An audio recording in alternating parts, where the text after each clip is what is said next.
To a Christian, self-esteem isn't just feeling good about yourself. It's seeing yourself through God's eyes as His beloved creation, fearfully and wonderfully made, with a purpose far greater than you can imagine. Your identity, your idea of your self-worth will determine your destiny.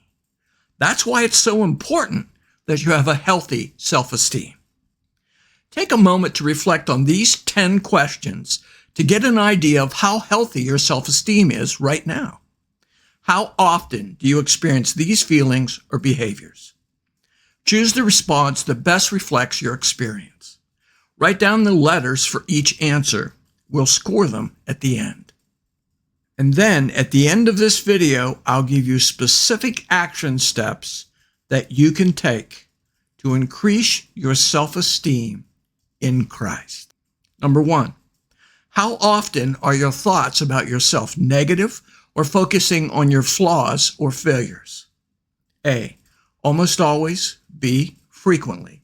C, sometimes. D, rarely. And E, almost never. 2, do you often skip taking care of your body, whether it's eating well, getting enough sleep, or exercising? A, almost always. B, frequently. C, sometimes. D, rarely. And E, almost never. 3, do you struggle to make decisions, becoming paralyzed by the fear of making a mistake? A, almost always. B, frequently. C, sometimes. D, rarely. And E, almost never. 4, do you shy away from social events or gatherings because you feel uncomfortable or unsafe? A, almost always. B, frequently. C, sometimes. D, rarely. And E, almost never. 5, do you struggle with saying no to others, even when you don't want to do something? A, almost always. B, frequently. C, sometimes. D, rarely. E, almost never. 6, how often you feel like you're not measuring up or that you always mess things up? A, almost always. B, frequently. C, sometimes. D, rarely. And E, almost never. 7, do you tend to ignore your emotional needs, like avoiding seeking help when you're feeling anxious or down?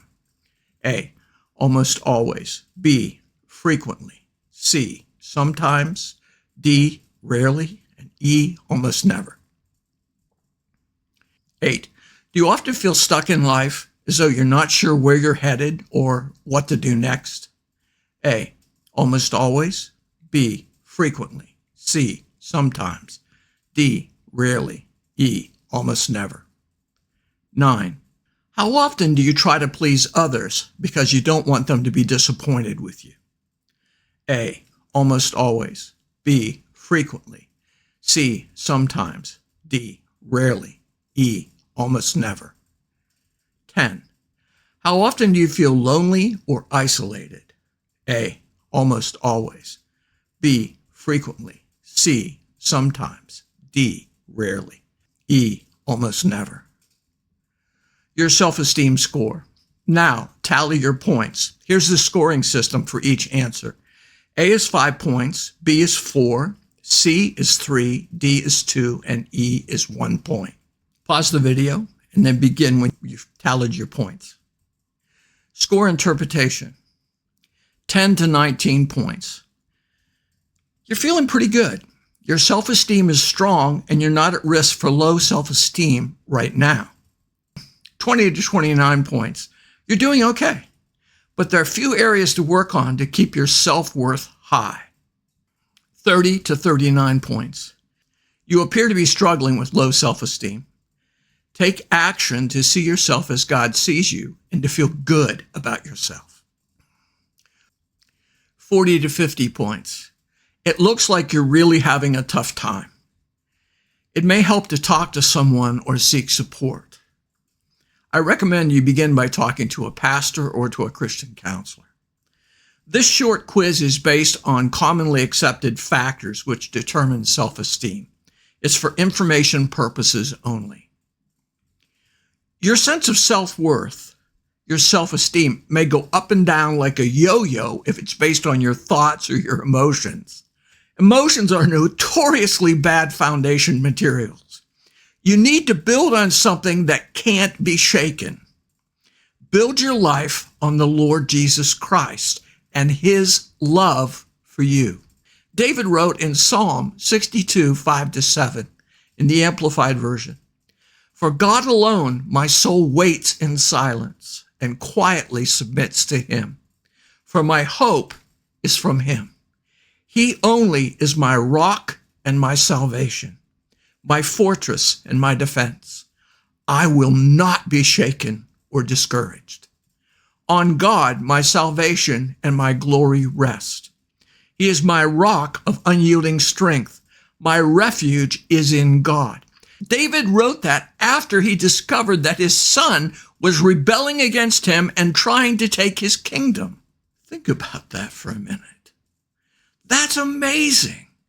David said his soul, his mind, his will, and his emotions, in other words, his thoughts, his desires and emotions, wait and submit to God. Throughout the Bible, Jesus is called a stone. He's called the chief cornerstone, both in prophecy in the Old Testament and also in the New Testament. And he's also called a rock again and again throughout Scripture. Jesus is the rock of David's salvation and yours and mine. As Christians, our self-esteem is built on the rock-solid foundation of relationship to Jesus, our Savior, our Lord, and the best big brother ever. Our worth is defined by this relationship and all that God gives us. It doesn't matter what happens to us in the world. It doesn't matter what people say. It doesn't even matter how we feel or what we think. What does God say? What did Jesus do for us? There are several ways we as sons and daughters can rebuild our self-esteem, our self-worth. Which of these areas would be most helpful to you? A, renew your mind with Bible verses that say who God says you are and how much he loves you. B, replace negative thoughts with declarations of who God says you are and what God says you can do. There's something powerful about speaking God's word to our problems or to our mindsets. C, remind yourself all that God has done for you and those you love, and thank him. Gratitude is a powerful tool to fight negative thinking and discouragement. D, forgive yourself for your past mistakes. E, surround yourself with positive people. Be a friend to positive people and let them influence your thinking and feeling. This also means setting boundaries for negative people in your life. Sometimes we just have to stop seeing certain people because they tear us down. F, if you were deeply wounded in this area by trauma or abuse as a child or as an adult, you may need professional help. I reached a point in my life when I did. As some of you know, I was an alcoholic for 10 years before I became a Christian. Pastors and Christian counselors can help you break free. I've done that. I've gone to someone for help for 2 years, and it really helped me. Praise God for Christian counselors and life coaches and for pastors and all they do. Activation. Which of these would help you the most? Begin with one thing. When you try to do everything, you end up doing nothing. So start with just one thing. Rebuild your sense of worth, your self-esteem, by taking just 5 minutes every morning to strengthen yourself in this area and see what God will do for you. You'll be amazed. Now, of course, if you need more help, go get it. It'll take a lot more than 5 minutes, but you know that you need it. You'll be so glad you did. Was this helpful to you? Please leave a comment, subscribe, and like. Join me next Monday, January 27th, 2025, as we launch 30 days to radically shift your identity in Christ. You don't want to miss this. Until next time, God bless.